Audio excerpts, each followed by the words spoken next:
கர்த்தருக்கு இந்த காலை பொழுதிலே மகிமை உண்டாகட்டும். తండ్రి అయిన దేవునికి ఉదయ కాలస్యమున మహిమ కలుగును గాక. ஆண்டவர் இயேசு கிறிஸ்துவின் வல்லமையுள்ள நாமத்தினாலே கூடி வந்திருக்கிற அத்தனை பேருக்கும் வாழ்த்துக்களையும் ஸ்தோத்திரங்களையும் தெரிவித்துக் கொள்கிறோம். ప్రభు అయిన యేసుక్రీస్తు ఉన్నతమైన నామమున కూడి వచ్చిన మీ అందరికీ వందనాలు తెలియజేస్తూ ఉన్నాను. இந்த దోర్నాల పగదికి மீண்டும் இரண்டாவது முறை அடியனுக்கு வந்திருக்கிறேன். ఈ దోర్నాల పట్టణానికి ఇది రెండవసారి నేను రావడం జరుగుతుంది. So I thank so much to God. దేవునికి కృతజ్ఞతాస్తుతులు చెల్లిస్తున్నాను. இந்த கூட்டத்தை பார்க்கும் பொழுது அடியனுக்கு ரொம்ப சந்தோஷமா இருக்கு. ఈ యొక్క కూడికను నేను చూసినప్పుడు నాకు చాలా సంతోషం వేసింది. உங்களில் அநேக சகோதர சகோதரிகள் இருப்பதை குறித்து நான் மிகவும் மகிழ்ச்சி அடைகிறேன். ఇక్కడున్న సహోదరుల గురించి విన్నప్పుడు నేను ఇంకా చాలా సంతోషపడి ఉన్నాను.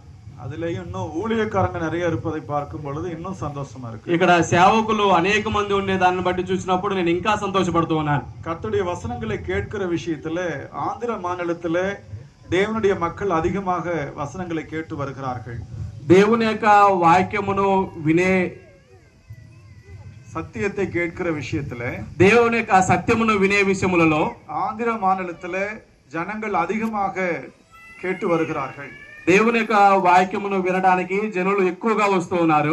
தமிழ்நாட்டுல கூட இருக்கு, ஆனா இந்த அளவுக்கு இல்ல. తమిళనాడులో ఈ మాదిరిగా వచ్చే పరిస్థితి లేదు. கேக்குறாங்க, பட் இவ்வளவு கூட்டம் அதிகமா சேருவதை நாங்க பார்க்கல. ఇంత ఎక్కువ మంది కూర్చొని దేవుని వాక్యం వినడం అనేది నేను చూడలేదు తమిళనాడులో. இந்தியாவிலேயே கிறிஸ்துவின் சபை வளர்ச்சி ஆந்திராவிலே முதலிடமாக இருக்கிறது. భారతదేశ వ్యాప్తంగా ఆంధ్రప్రదేశ్ లోనే క్రీస్తు సంఘం అనేది అత్యధికంగా ఉంది. அதனால உங்களை எல்லாம் பார்க்கும்போது எனக்கு ரொம்ப சந்தோஷம். దానిని బట్టి మిమ్మల్ని అందరూ చూస్తున్నప్పుడు నాకు చాలా సంతోషం వేసింది. சரி, எனக்கு பேசும்படியாக தெரிந்து கொள்ளப்பட்ட தலைப்பு பக்தி விருத்தி. నాకు మాట్లాడమని చెప్పబడిన అంశం ఏమిటంటే భక్తి, பக்தி விருத்தி, క్షమాభివృద్ధి. நீங்க வாசித்த வேத வசனம் நம்ம எல்லாருக்கும் தீமா இருக்கு. మీరు చదువుకున్న వచన భాగాలలో ఆ యొక్క ఉద్దేశం ఉంది. எபேசியர் 4ஆம் அதிகாரம் வசனங்கள் 11 தொடங்கி 16 வரையிலும், ఎఫెసీ పత్రిక 4వ అధ్యాయము 12 నుంచి 16 వచ్చిన భాగాలలో எபேசு சபையிலே ఎఫెసీ సంఘములో பக்தி விருத்தியை குறித்து அப்போஸ்தலனாகிய பவுல் மிக தெளிவாக பேசி இருக்கிறார். అపోస్తలుడైన పౌలు క్షమాభివృద్ధి గురించి చాలా తెలివిగా బోధించిన వాడుగా ఉన్నాడు. எனக்கு அப்புறம் இன்னொரு ஊழியக்காரர் பேச இருக்கிறாரு. నా తర్వాత మరొక సేవకులు బోధించబోతూ ఉన్నారు. நான் நினைக்கிறேன் பேசிக் பேசின போதுன்னு நினைக்கிறேன். నేనేమనుకుంటున్నా అంటే ప్రాథమిక అంశాలు బోధిస్తే సరిపోతుంది అనుకుంటున్నాను. ஒருவேளை அவர் உங்களுக்கு ரொம்ப டீப்பா பேசுவார்னு நினைக்கிறேன். நான் వచ్చే ఆయన నాకంటే లోతుగా బోధిస్తాడని అనుకుంటున్నాను. சரி, இருந்தாலும் நமக்கு கொடுத்திருக்கிற நேரத்துல கர்த்தருடைய வசனங்களை நாம் பகிர்ந்து கொள்ளலாம். అయినప్పటికీ కూడా నాకు ఇవ్వబడిన సమయంలో దేవుని యొక్క వాక్యం నేర్చుకోవడానికి ప్రయత్నం చేద్దాం. So I request you all, please hear this word of God with very zeal and mind. మిమ్మల్ని అందరూ కూడా నేను కోరుకునేది ఏమిటంటే మనసు పెట్టి ఆసక్తితో దేవుని యొక్క వాక్యం వినమని నేను కోరుకుంటున్నాను. அநேக நேரங்களில் நாம் இந்த பக்தி விருத்தி என்கிற வார்த்தை குறித்து நாம் பேசிக் கொண்டிருக்கிறோம். అనేక సందర్భాలలో క్షమాభివృద్ధి అనే యొక్క పదాన్ని ఆ యొక్క పాఠాన్ని వింటూ ఉంటాము. அதற்கு అడిపడిயாக மற்ற இரண்டு சொற்கள் இருக்கிறது. దానికి సంబంధించి రెండు ముఖ్యమైన భాగాలు మనం గమనించగలుగుతాము. பக்தி என்கிற ஒரு வார்த்தை உண்டு, క్షమము అనేది ఒకటి ఉంది, பக்தி வைராக்கியம் என்கிற ஒரு வார்த்தையும் உண்டு. ఆ యొక్క క్షమాభివృద్ధికి వ్యతిరేకంగా కూడా ఒకటి ఉంది. பக்தி வைராக்கியம், zeal in godliness. ఆ యొక్క క్షమాభివృద్ధి ఆత్మ క్షమాభివృద్ధి, அது ரெண்டுமே இருந்தாதான் நம்ம பக்தி விருத்தி அடைய முடியும். ఆ రెండు ఉన్నప్పుడే ఆ యొక్క ఎదగడానికి అవకాశంగా ఉంటుంది. இந்த பக்தி விருத்தி என்கிற வார்த்தைக்கு கிரேக்க பாஷையில 4 விதமாக நமக்கு டிரான்ஸ்லேஷன் சொல்லப்படுது. క్షమాభివృద్ధి అనే ఆ యొక్క పదానికి గ్రీకు భాషలో 4 రకాలుగా తర్జుమా చేయబడి ఉన్నది. వైకోడోనో అనే పదము, oikodomi, oikonomia and oikodomia. వైకోడోమియా అనే పదం 4 రకాలుగా. இந்த 4 வார்த்தைகள் பக்தி விருத்தி என்கிற வார்த்தைக்கு வேதாகமத்திலே ஆங்காங்கு வேறு வேறு சூழ்நிலையில் பேசப்படுகிறது. ఈ 4 పదాలు కూడా గ్రంథంలో పలు సందర్భాలలో ఉపయోగించబడి ఉంది. சில நேரங்களில் நம்ம ஒரே இடத்துல ஒரே வசனம் மட்டும் படிக்கும் போது நமக்கு அந்த அளவுக்கு மட்டும்தான் அது புரியும். మనము కొన్నిసార్లు ఒక సందర్భంలో ఒక పదాన్ని చదివినప్పుడు అక్కడున్న సందర్భాన్ని మాత్రమే మనం అర్థం చేసుకోగలుగుతాం. நாம கொஞ்சம் வேதாகமத்தை நம்ம ஆராய்ச்சி பண்ணி பார்த்தோம் அப்படின்னா, మనము ఇంకా లోతుగా లేకుంటే ఎక్కువగా తెలుసుకోవాలని ఆలోచన చేయగలిగితే ஒரே வார்த்தைக்கு பல அர்த்தங்கள் கிடைப்பதற்கான வாய்ப்பு இருக்கிறது. ఒకే పదానికి పలు రకాల అర్థాలను మనం చూడగలుగుతాం. சரி, இந்த நேரத்துல சபையானது எதன் அடிப்படையிலே தொடர்ந்து வளர வேண்டியது அவசியமா இருக்கிறது? ఈ సందర్భంలో సంఘం అనేది ఎదుగుతూ క్షమాభివృద్ధి చెందటము అనేది అవసరమైనది. சபையிலே பக்தி விருத்திக்கு ஏதுவான ஏற்பாட்டை தேவனாகிய கர்த்தர் கிறிஸ்துவின் மூலமாக செய்திருக்கிறார். సంఘములో క్షమాభివృద్ధి అనేది దేవుడు యేసుక్రీస్తు వారి ద్వారా ఏర్పాటు చేసి ఉన్నాడు. பக்தி விருத்தி என்பது சபையினுடைய ஊழியத்திலே ஒரு பார்ட். క్షమాభివృద్ధి అనేది సేవకుని యొక్క ప్రయాణంలో ఒక భాగమైనది. There are 3 types of works in church ministry. ఆ యొక్క సంఘము యొక్క పనులలో 3 ముఖ్యమైన భాగాలు ఉంటుంటాయి. The church must to preach the gospel of Jesus Christ into all nations. ఈ యొక్క సంఘము ప్రపంచవ్యాప్తముగా ఆ యొక్క సువార్తను బోధించవలసిన అవసరం ఉన్నది, ప్రకటించవలసిన అవసరం ఉంది. This is the first work of the church. ఈ యొక్క మొట్టమొదటి సంఘము యొక్క పని ఇదే అయినది. So through the gospel there are so many people will save. ఆ యొక్క సువార్త ద్వారా అనేకమైనటువంటి ఆత్మలను మనం రక్షించగలుగుతూ ఉంటాం. Those who are saved people, they will be in the Lord church. ఎవరైనా 14వ అధ్యాయము 1-2 వచ్చిన భాగాలలో పౌలు అది మాట్లాడుతూ ఉన్నాడు. అక్కడ இங்க யாராவது அந்நிய பாஷை பேசுறவங்க இருக்கீங்களா? ఇక్కడ ఎవరైనా ఇతర భాషలు మాట్లాడే వాళ్ళు ఎవరైనా ఉన్నారా? நீங்க பேசினா நான் உங்களோட ஜாயின் பண்ணிக்குவோம், அதுக்கு தான் கேட்டேன். మీరు మాట్లాడితే మేము కూడా మీతో కలిసి వస్తామని. ఎవరైనా మాట్లాడతారా? பவுல் சொல்லுகிறார், పౌలు చెప్తున్నాడు, நீங்க அந்நிய பாஷை பேசினா அது உனக்கு மட்டும் தான் யூஸ் ஆகுமே தவிர சபைக்கு யூஸ் ஆகாது. మీరు ఇతర భాషలు మాట్లాడగలిగినట్లయితే అది మీకు మాత్రమే ఉపయోగపడుతుంది తప్ప సంఘానికి ఏ మాత్రం కూడా ఉపయోగపడదు. ஒருவேளை நீங்க அதை பேசுனீங்கன்னா அதை டிரான்ஸ்லேஷன் பண்றதுக்கு கம்பல்சரி ஒரு நபர் அங்க சர்ச்சில் இருக்கணும். ఒకవేళ మీరు వేరే భాష మాట్లాడడానికి మీరు సిద్ధంగా ఉన్నట్లయితే అదే ప్రకారము ఆ భాషను తర్జుమా చేసే వాళ్ళు కూడా ఉన్నట్లయితే ఉపయోగము. அப்படி அந்த பாஷையை பற்றி ஒருவர் சொல்ல தெரியலனா அந்த பாஷையை நீங்க பேசக்கூடாது. ఆ యొక్క భాషల గురించి మరొకరు చెప్పగలిగినప్పుడు లేకుంటే అర్థం చేసుకోవడం లేనప్పుడు అది చెప్పనవసరం లేదు. ஒருவேளை பேசினாலும் ఒకవేళ నువ్వు మాట్లాడినను కూడా ஒருத்தரோ 2 பேரோ 3 பேரு பேசலாம். ఒకరో ఇద్దరో ముగ్గురో మాట్లాడవలసిందే తప్ప. ஆனால் அந்த பாஷையை யாராயிலும் ஒருத்தர் எடுத்து சபைக்கு சொல்லணும். అయినను కూడా ఆ భాషల గురించి ఎవరో ఒకరు సంఘముకు తెలియజేసేవారుగా ఉండాలి. அப்படி இல்லாத பட்சத்துல நீங்க அந்நிய பாஷை பேசுவதுல ஒரு பிரயோஜனம் இல்லை என்று பவுல் சொல்லுகிறார். ఒకవేళ అలాంటి అర్థము చెప్పని వారు లేకపోయినట్లయితే ఆ అన్య భాష మాట్లాడటం అవసరం లేదని పౌలు చెప్తున్నాడు. இதை பற்றிய பேசுகிற பவுலானவர் 3, 4, 5 வசனங்களை விதமாக சொல்லுகிறார். ఇది ఈ సారాంశాన్ని మాట్లాడుతూ 3, 4, 5 వచ్చిన భాగాల్లో పౌలు ఇలాగ మాట్లాడుతున్నాడు. நீங்க ஒருவேளை தீர்க்க தரிசனம் பிரசங்கித்தால் சபையிலே தீர்க்க தரிசனம் சொன்னால் ఒకవేళ నీవు కళల గురించి దర్శనముల గురించి సంఘములో మాట్లాడినట్లయితే அது சபையிலே ஜனங்களுக்கு ஆறுதலை ஏற்படுத்துகிறது. ஆதரவு అది ఆ సంఘములో వారికి ఆదరణ కలిగించేదిగా ఉంటుంది, సమాధానத்தை ஏற்படுத்துகிறது, సమాధానం ఏర్పడుతుంది, భక్తి విరుద్ధియం ఏర్పడుతుంది, క్షమాభివృద్ధి కూడా కలుగుతుంది. ஒருவேளை அந்நிய பாஷை நீங்க பேசுறதுனால ఒకవేళ నువ్వు అన్య భాషలను మాట్లాడుతున్నట్లయితే சபையார் எல்லாருக்கும் அது பிரயோஜனம் అని கேட்டா இல்ல என்றார் பவுல். ఆ యొక్క సంఘములకు ప్రయోజనకరంగా లేకపోయినట్లయితే వద్దు అంటున్నాడు పౌలు. மறுபடியும் நான் கேள்வி கேட்கறது என்னன்னா பக்தி விருத்தி சபையில எங்கே தொடங்குகிறது? నేను మరలా మిమ్మల్ని ప్రశ్నిస్తున్నాను, క్షమాభివృద్ధి సంఘములో ఎక్కడ ప్రారంభమవుతుంది, ఎప్పుడు ప్రారంభమవుతుంది? எனக்கு அன்பான சகோதர சகோதரிகளே, నా ప్రియమైన సహోదరి సహోదరులారా, நாம் இன்றைக்கு சபைக்குள்ளாக பக்தி உள்ள கிறிஸ்தவர்களாய் இருக்க வேண்டும். మనము సంఘములో క్షమాభివృద్ధి కలిగిన సంఘస్థులుగా ఉండవలసిన అవసరం ఉంది. பயபக்தி உள்ளவர்களாக நாம் இருக்க வேண்டும். భయభక్తులున్న వారముగా ఉండాలి. பக்தி வைராக்கியம் கொண்டவர்களாக கூட நாம் இருக்க வேண்டும். భక్తి ప్రేరణ కలిగిన వారముగా కూడా ఉండాలి. இந்த மூணுமே இருந்தாதான் நாம கிறிஸ்துவுக்குள்ளாக வளர்ச்சி அடைய முடியும். ఈ 3 ఉన్నట్లయితే మనం క్రీస్తు వారి వలె ఉండడానికి అవకాశం ఉంటుంది. ஒரு நோக்கம் இன்னைக்கு சபைக்கு நாம போறோமே, எதுக்காக போறோம்? సంఘమునకు మనం ఎందుకు వెళ్తున్నాం? ஞாயிற்றுக்கிழமை நமக்கு ஒரு பர்టిక్యులர் டைம் இருக்கு சர்ச்சில். మనకు సంఘములో ఒక ప్రత్యేకమైన సమయం ఉంటుంది వర్షిప్ பண்ணணும், ఆ యొక్క ఆరాధించడానికి. எதுக்கு? ఎందుకు? அந்த ஆராதனை எங்க தொடங்குது? ఆ ఆరాధన ఎక్కడి నుంచి ప్రారంభమవుతుంది? இந்த பக்தி விருத்தி அல்லது ஆராதனை எங்க தொடங்குது? క్షమాభివృద్ధి ఆరాధన ఎక్కడి నుండి ప్రారంభమవుతుంది? அதுதான் ஸ்டார்டிங்ல இருந்து இந்த क्वेश्चन கேட்டுட்டே இருக்கேன். అదే నేను మొదటి నుంచి అడిగే ప్రశ్న. ஆராதனை எங்க இருந்து தொடங்குதுன்னு பாத்தீங்கன்னா, ఆరాధన ఎక్కడి నుంచి ప్రారంభమవుతుందని చూసినట్లయితే மத்தேயு எழுதின சுவிசேஷம் మత్తయి రాసిన సువార్త 22వ அதிகாரம் 22వ అధ్యాయము 37వ వచనం 37వ వచనం మనం చదివినప్పుడు, ஆண்டவராக இயேசு கிறிஸ்து ప్రభు అయిన యేసుక్రీస్తు அந்த யூதர்களுக்கும் சீசர்களுக்கும் இந்த வசனத்தை இவர் கற்றுக் கொடுத்தார். యూదులకని శిష్యులకని ఆ యొక్క వచనాన్ని చెప్తూ ఉన్నాడు. అక్కడ இந்த ஆராதனையில அடிப்படை விஷயமே தேவனிடத்தில் நாம் காட்டக்கூடிய அன்பு. ఈ ఆరాధనలో మనము దేవుని మీద చూపించే ప్రేమ అనేది அன்பு. ప్రేమ. இந்த அன்பு தான் பக்தி விருத்திக்கு அடிப்படை. ఆ యొక్క క్షమాభివృద్ధికి ప్రేమ అనేది ప్రారంభమవుతుంది ప్రేమతో. அந்த 37ஆம் வசனத்தை வாசிக்கும்படி கேட்டுக்கொள்கிறேன். 37వ వచనం చదవమని నేను కోరుకుంటున్నాను. పూర్ణ హృదయముతోను నీ పూర్ణ ఆత్మతోను పూర్ణ మనసుతోను నీ దేవుడైన ప్రభువును ప్రేమింపవలెను. அங்கே ஆண்டவர் சொல்லுகிறார், நீங்கள் தேவனாகிய கர்த்தரிடத்தில் அன்பு கூற வேண்டும். అక్కడ చెప్తున్నాడు యేసుక్రీస్తు వారు, నీవు దేవునిని ప్రేమించుము అని. How to love the God? ఎలా దేవుణ్ణి ప్రేమించగలుగుతాము?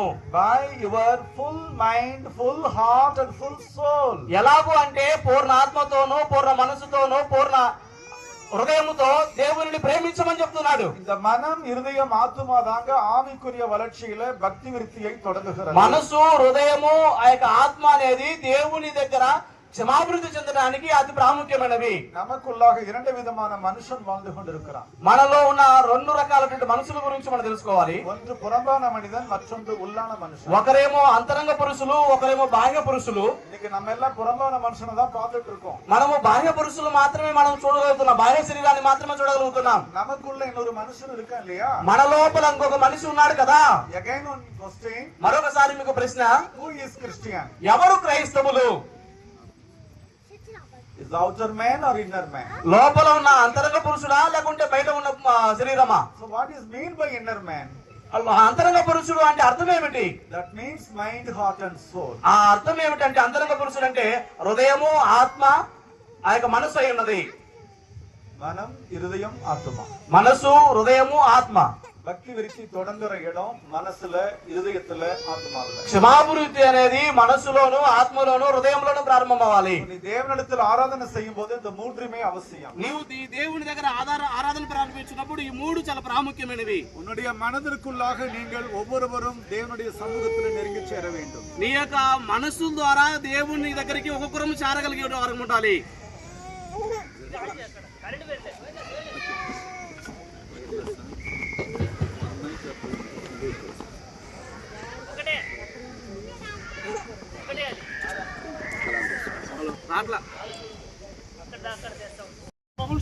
రెండవ వచనంలో పౌలు చెప్తున్నాడు, ஒவ்வொருவனும் பிறனுடைய பக்தி விருத்திக்கு ஏதுவான நன்மை உண்டாகும்படி அவனுக்கு பிரியமாய் நடக்க கடவன். తన పొరుగువాని క్షమాభివృద్ధి కలిగినట్లు మనలో ప్రతి వాడును మేలైన దాని యందు అతనిని సంతోషపరచవలెను. சபை கூடி வருவதுடைய நோக்கம் என்ன? సంఘముగా కూడుకునే ఉద్దేశం ఏమై ఉన్నది? எபிரேய ஆசிரியர் என்ன சொல்றாரு? எபிரேயர் நிருபம் 10ஆம் அதிகாரத்துல 24, 25 వచనங்கள். ఏప్రిల్ రాసిన పత్రిక 10వ అధ్యాయం 24, 25 వచ్చిన భాగాలలో చెప్తున్నాడు. అక్కడ எல்லாருக்கும் ஒரு ரெஸ்பான்சிபிலிட்டி இருக்கு లోకల్ చర్చ్ல. అక్కడ స్థానిక సంఘములో మనందరి యొక్క బాధ్యతను దేవుడు అక్కడ తెలియజేస్తూ ఉన్నాడు. సభకి పోறதுக்கு எதுக்காக போகணும்னு క్వశ్చన్ కేటగిరీలో మీ మధ్యలో నేనేం ప్రశ్నించానంటే సంఘములకు మనం ఎందుకు పోవలసిన అవసరం ఉన్నది అనే ప్రశ్న వేశాను. సభకి போகும் பொழுது సంఘములకు వెళ్ళినప్పుడు நாம என்ன செய்யணும்? మనం ఏమి చేయవలసిన అవసరం ఉంది?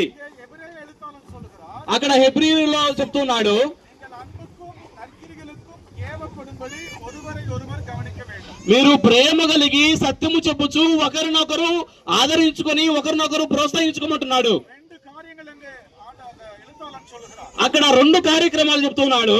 நாம் ஒருவரை ஒருவர் ஏவப்படும்படி நடந்து கொள்ள வேண்டும். ఒకరికొకరు సత్యము చెబుతూ మాట్లాడవలసిన అవసరం ఉన్నది. அதுல ஒன்று அன்பு, மற்றொன்று நற்கிரியை. రెండవది ఏమిటంటే అక్కడ ఒకటి ప్రేమ, మరొకటి సత్యం కలిగిన వారముగా ఉండాలి. நம்மிடத்துல எவ்வளவு அன்பு இருக்கிறது பிறருடைய வாழ்க்கையில கவனம் செலுத்தக்கூடிய வகையில మనలో ఉన్నటువంటి ఎంత ప్రేమ ఉందో అంతే ప్రేమ పక్కవారి దగ్గర ఉన్నదో లేదో గమనించవలసిన అవసరం ఉంది. இயேசு கிறிஸ்துவினுடைய அன்பு எப்படிப்பட்டது, நம்முடைய அன்பு எப்படிப்பட்டது? యేసుక్రీస్తు వారి యొక్క ప్రేమ ఎలా ఉన్నది, మన యొక్క ప్రేమ ఎలా ఉన్నది? அன்பில இரண்டு வகை இருக்கு. ప్రేమలో రెండు రకాలు ఉన్నాయి. ஒன்று உலக பிரகாரமான அன்பு, ఒకటేమో లోక సంబంధమైన ప్రేమ కలిగిన వారుగా ఉంటున్నారు. ஒன்று ஆவிக்குரிய அன்பு. రెండవది ఆత్మ సంబంధమైన ప్రేమ.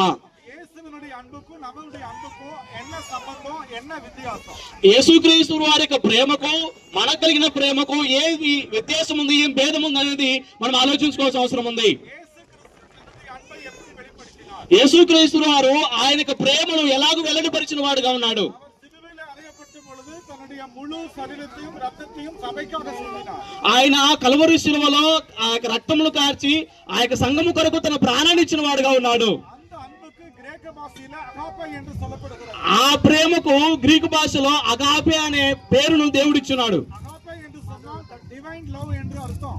అగాపే అంటే అర్థం ఏమిటంటే దైవ ప్రేమ, దేవుని ప్రేమ అని అర్థం. டிவைன் லவ் நமக்குள்ள இருக்கா? ఆ దేవుని ప్రేమ మనలో ఉందా? அது இருந்தாதான் நாம பக்தி விருத்தி அடைகிறோம். ఆ ప్రేమ మనలో ఉన్నట్లయితే మనం క్షమాభివృద్ధి కలిగిన వారముగా ఉంటాం. ரோமாபுரி சபையிலே பவுல் விதமாக பேசுகிறார். అందుకనే రోమా సంఘములో పౌలు ఇలాగ మాట్లాడుతున్నాడు. ரோமர் 15 3ஆம் வசனம் படிக்கும்போது రోమాపత్రిక 15వ అధ్యాయము 3వ వచనం మనం చదువుతున్నప్పుడు கிறிஸ்துவை பற்றி இங்கு பவுல் பேசுகிறார். క్రీస్తుని గురించి పౌలు ఇక్కడ మాట్లాడుతున్నాడు. பாருங்க, கிறிஸ்துவும் தமக்கே பிரியமாய் நடவாமல் క్రీస్తు కూడా తను తాను సంతోషపరచుకోలేదు గాని உம்மை நிந்திக்கிறவருடைய நிந்தைகள் என் மேல் விழுந்தது என்று எழுதியிருக்கிறபடியே நடந்தார். నిన్ను నిందించు వారి నిందలు నా మీద పడను అని రాయబడినట్లు ఆయనకు సంభవించును. எங்க எழுதப்பட்டிருக்கு? ఎక్కడ రాయబడి ఉంది? ஏற்கனவே சங்கீத புஸ்தகங்கள் எழுதப்பட்டிருக்கு. ఆ యొక్క కీర్తనలలో ముందుగానే రాయబడి ఉన్నది. சங்கீதத்துல சொல்லப்பட்டிருக்கு. ఆ యొక్క కీర్తనల్లో రాయబడి ఉన్నది. சங்கீதம் 22ஆம் அதிகாரம் படிச்சீங்க அப்படின்னா కీర్తనలు 22వ అధ్యాయం మనం చదివినప్పుడు இயேசு கிறிஸ்துவினுடைய சிலுவை பாடுகளை பற்றி ஒரு ஒட்டுமொத்த அதிகாரம் எழுதப்பட்டிருக்கு. అక్కడ 22వ అధ్యాయంలో యేసుక్రీస్తు వారి యొక్క శిలువను గురించిన సంగతులు అనేకం రాయబడింది. అక్కడ பவுல் உபயோகப்படுத்துகிற வார்த்தைகள் சங்கீத புஸ்தகத்தில் சொல்லப்பட்டிருக்கு. ఇక్కడ పౌలు ఉపయోగించబడిన ఈ యొక్క ప్రవచనము, ఈ యొక్క మాట ఆ కీర్తనలో మనం చూడగలుగుతాం. சிலுவையில இயேசு அறையப்பட்ட பொழுது శిలువలో యేసుక్రీస్తు వారు శిలువ వేయబడినప్పుడు எந்த மாதிரி நடந்துகிட்டார் அப்படின்னா ఆయన ఎలాగూ నడుచుకున్నాడు అని అన్నట్లయితే தீர்க்க தரிசனங்களில் சொல்லப்பட்டபடியே நடந்தார். ప్రవచనములలో చెప్పబడిన ప్రకారమే అక్కడ జరిగినట్టుగా మనం చూడగలుగుతాం. வாக்குத்தத்தங்களில் சொல்லப்பட்ட பிரகாரமாகவே அவர் நடந்தார். ఆ యొక్క ప్రవచనాలలో వాక్యములో ఏమైతే చెప్పబడిందో దాని ప్రకారమే జరిగినట్టుగా చూడగలుగుతాం. ஆகவே இயேசு கிறிஸ்துவை போல நீங்களும் நானும் நம்முடைய அன்பை பிறருக்கு வெளிப்படுத்த வேண்டும். అందుకనే యేసుక్రీస్తు వారి వలె నీవు నేను కూడా అలాంటి ప్రేమను కనుపరిచే వారముగా ఉండాలి. பக்திவிருத்தி என்பது நம்முடைய ஒவ்வொருத்தருடைய இண்டிவிஜுவல் லைஃப் இல்ல. క్షమాభివృద్ధి అనేది ఒక్కొక్కరి వ్యక్తిగత జీవితానికి సంబంధించింది కాదు. நான் மற்றவங்களுடைய பக்தி விருத்தியில கவனம் செலுத்தினால் நான் ஆட்டோமேட்டிக்கா பக்தி விருத்தி அடைவேன். నేను పక్క వారి యొక్క క్షమాభివృద్ధిని గమనించగలిగితే ఆటోమేటిక్ గా నేను కూడా క్షమాభివృద్ధి చెందేవాడిగా ఉంటాను. ஏன்னா இயேசு ஆண்டவர் மற்றவங்களுக்காக தான் வாழ்ந்தார், அவருக்காக அவர் வாழவில்லை. ఎందుకు అంటే యేసుక్రీస్తు వారు అందరి కోసము చనిపోయిన వాడుగా ఉన్నాడు. ఆయన కోసం ఆయన చనిపోలేదు. அவருடைய வாழ்க்கை நம்ம எல்லாருக்காக தான், அவருக்காக அவர் வாழல. ఆయన యొక్క జీవితము మనందరి కోసం మాత్రమే, ఆయన కోసం మాత్రం కాదు. ஆனா நாம யாருக்காக வாழ்ந்துட்டு இருக்கிறோம்? అయితే మనము ఎవరి కోసం జీవిస్తూ ఉన్నాము? சபைக்கு போறோமே, யாருக்காக சபைக்கு போறோம்? సంఘమునికి వెళ్ళినప్పుడు ఎవరి కోసం వెళ్తున్నాం? మనం సంఘానికి எனக்காக நான் சர்ச்சுக்கு போறேனா, నా- எல்லாருக்காக நான் சர்ச்சுக்கு నా కోసం నేను సంఘానికి వెళ్తున్నానా? అందరి కోసం సంఘానికి వెళ్తున్నానా? என்னுடைய அன்பு எனக்குள்ள மட்டும் இருக்கா, எல்லாரும் மேல இருக்கா? నా ప్రేమ నాకు మాత్రమే, నాలో మాత్రమే ఉంటుందా? అందరి మీద నా ప్రేమ ఉంటుందా? இங்க பவுலுடைய வார்த்தையின் நோக்கம் என்னவென்றால், ఇక్కడ పౌలు యొక్క ఉద్దేశం ఏమై ఉన్నదంటే ரோமர் 15 4ஆம் வசனம் படிக்கும் பொழுது రోమాపత్రిక 15వ అధ్యాయం 4వ వచనం చదువుతున్నప్పుడు தேவ வசனத்தினால் உண்டாகும் பொறுமையினாலும் ஆறுதலினாலும் நாம் நமக்கு நம்பிக்கை உள்ளவர்களாகும்படிக்கு முன்பு எழுதியிருக்கிறவைகள் எல்லாம் நமக்கு போதனையாக எழுதப்பட்டிருக்கிறது. ఏలయనగా ఓర్పు వలన లేఖనము వలన ఆదరణ వలన మనకు నిరీక్షణ కలుగుటకై పూర్వమందు రాయబడినవన్నీ మనకు బోధ కలుగు నిమిత్తము రాయబడి ఉన్నవి. பவுல் எங்கே கொண்டு வந்து சொல்றாரு பாருங்க. పౌలు ఎక్కడికి తీసుకుని వెళ్ళబోతున్నాడు గమనించండి. சபைக்குள்ளே கிறிஸ்துவுக்குள்ள இருக்கிறவர்களுக்கு நம்ம எல்லாரும் ஒரு பெரிய நம்பிக்கை காத்திருக்கிறது. మనం ఇప్పుడు సంఘములో ఉన్న వారమి, సంఘములో చేర్చబడిన వారందరికీ ఒక పెద్ద నమ్మకం కలిగిన వారము ఉన్నాం, నిరీక్షణ కలిగిన వారంగా ఉన్నాము. ఆ నిరీక్షణ ఏమిటండి మీరు చెప్పండి? எல்லாருக்குள்ள ஒரு பெரிய விசுவாசம் இருக்கு. அந்த விசுவாசம் మనందరి లోపల ఒక పెద్ద విశ్వాసం ఉన్నది. ఆ విశ్వాసం ఏమిటి? మనందరికీ పరలోక రాజ్యంలో యేసుక్రీస్తు వారు నిత్య రాజ్యాన్ని ఏర్పాటు చేస్తున్నాడు. இந்த நம்பிக்கை எப்படி வந்துச்சு அப்படின்னா, ఆ విశ్వాసము, ఆ నిరీక్షణ ఎలాగ వచ్చింది అని అంటే ஏற்பாட்டின் காலத்திலே தேவன் செய்த வாக்குத்தத்தங்கள், అనాది సంకల్పంలో దేవుడు ఏర్పాటు చేసినటువంటి ప్రణాళికలో ఉన్నది. தேவன் பிதாக்களோடு கூட செய்த உடன்படிக்கையின் வசனங்கள், పితరులతో దేవుడు చేసినటువంటి వాగ్దానములలో ఉన్నది. అది தீர்க்கதரிசிகள் மூலமாக தேவன் உரைத்த அத்தனை தீர்க்க தரிசன வசனங்கள் ప్రవక్తల ద్వారా ప్రవచించబడిన అనేక ప్రవచనాలలో ఇవ్వబడిన మాటలవి. ஏசாயா புஸ்தகத்துல மட்டும் యెషయా పుస్తకములో మాత్రము இயேசு கிறிஸ்துவை குறித்து యేసుక్రీస్తుని గురించి ஹோல் புக் எப்படி கட்டுறோமோ దాని అర్థం ఏమిటంటే మన ఇంటిని మనం ఎలా కట్టుకుంటామో அதே போல అదే ప్రకారము நம்ம மனசு, இருதயம், ஆத்துமா கட்டப்படுது. మన మనసు, హృదయము, ఆత్మ కట్టబడాలి. எந்த வீடு அழிஞ்சு போயிடும்? மணல் மேல கட்டின வீடா, பாறை மேல கட்டின வீடா? ఇసుకలో కట్టిన ఇల్లా లేకుంటే రాతి మీద కట్టిన ఇల్లా ఏది నిలబడుతుంది? బండ మీద కట్టిన ఇల్లా, ఇసుక మీద కట్టిన ఇల్లా? சரி, ஆண்டவர் சபை எதன் மேல கட்டினாரு? యేసుక్రీస్తు వారు సంఘమును దేని మీద కట్టి ఉన్నాడు? He said, I will build my church on this rock. ఈ బండ మీద నా సంఘమును కట్టుదును అని అంటున్నాడు ఆయన. So அதனுடைய பொருள் என்ன? ఆయనకు ఉద్దేశం ఏమిటి? சபை உறுதியாக இருக்க வேண்டும், ஸ்ட்ராங்கா இருக்கும். సంఘము బలంగా ఉండాలనేది యేసుక్రీస్తు వారికి ఉద్దేశము. இருக்கிற అత్తனை సహోదర எல்லாருடைய வாழ்க்கையில தினசரி அவசியம். క్షమాభివృద్ధి అనేది మన రోజువారీ దినచర్యలో అది భాగమై ఉండాలి. Not only for on Sunday. అది కేవలం ఆదివారం మాత్రానికే కాదు. Every day we have to live for Jesus Christ. ప్రతి దినము నేను క్రీస్తు వారి కోసం జీవించే వారిగా ఉండాలి. So நாம் தேவனை நேசிக்க வேண்டும். మనము దేవునిని కొనియాడాలి, లేకుంటే ఆరాధిస్తూ ఉండాలి, ఎప్పుడు తలచుకుంటూ ఉండాలి. வேதத்தை நல்லா படிக்கணும். మనము గ్రంథాన్ని బాగా చదవాలి. படிக்க தெரிஞ்சவங்க தெரியாதவங்களுக்கு టీచ్ பண்ணுங்க. ஒருத்தர் టీచ్ பண்ணுங்க. చదవగలిగిన వారు చదవలేని వారికి బోధిస్తూ ఉండండి, చెప్తూ ఉండండి. Encourage to one another. ఒకరినొకరు ప్రోత్సహించుకోండి. ஒரு சபையில 50 பேர் இருக்காங்கன்னு வைங்க. ఒక సంఘములో 50 మంది ఉన్నారు. நம்ம ஜெபத்துல எல்லாரையும் கொஞ்சம் ரிமெம்பர் பண்ணிட்டு இருக்கோமா? మనము ప్రార్థనలో అందరి పేర్లు గుర్తుంచుకోగలుగుతామా? பண்ண முடியுமா? అవకాశం ఉంటుందా?